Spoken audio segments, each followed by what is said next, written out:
हम सबने इसलिए वॉकआउट किया कि जो प्राइम मिनिस्टर अपना राष्ट्रपति अभिभाषण पर जो भाषण दे रहे थे, उन्होंने कुछ गलत बातें सदन को बताई, गलत झूठ, और उनकी आदत है कि झूठ बोलना, लोगों को भ्रमित करना और जो सत्य के जो विरोध में बात करना, ये उनकी आदत है।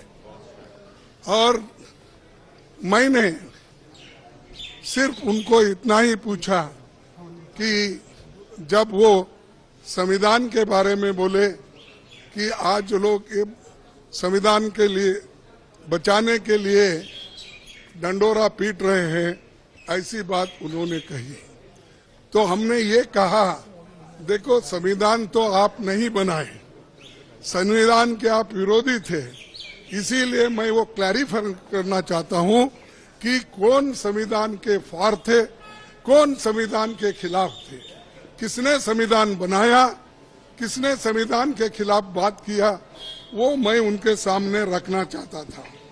मैं ये रखना चाहता था कि उन्हीं के पेपर में आरएसएस के जो मुखपत्र है ऑर्गेनाइजर 30 नवंबर 1949 में अंक में संपादकीय में लिखा था। यह ऑर्गेनाइजर तो ऑथेंटिक पेपर है उनका, ये उनका ऑफिशियल पेपर है।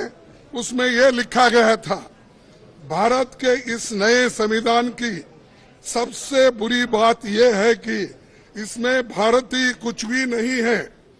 प्राचीन भारत के अद्भुत संवैधानिक विकास के बारे में इसमें कोई जिक्र ही नहीं है। आज तक मनुस्मृति में दर्ज मनु के कानून दुनिया की प्रशंसा का कारण है। ये किसने कहा? ये ऑर्गेनाइजर ने, आरएसएस ने, जनसंघ के जो लोग थे उस वक्त उन्होंने कहा, और वे स्वयं स्फूर्ति आज्ञाकारित और अनुरूपता पैदा करते हैं। हमारे संवैधानिक विशेषज्ञों ने ये बात निरर्थक है। उन्होंने ये कहा कि यहाँ तक जो कॉन्स्टिट्यूंट असेंबली के मेंबर से किए हैं ये गलत है। उन्होंने उस वक्त अपोज करके इस संविधान को उन्होंने नकार दिया था, और आज उसकी रक्षा की खुद बात करते हैं और हमारे को बोलते हैं कि हम संविधान विरोधी है। अरे खुद विरोधी है, जन्मता ही विरोधी है, शुरू से विरोधी है।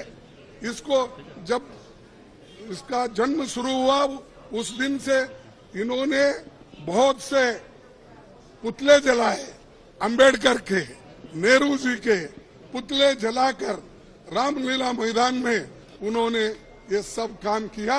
आज ये बोल रहे हैं कि हम संविधान के विरोधी हैं।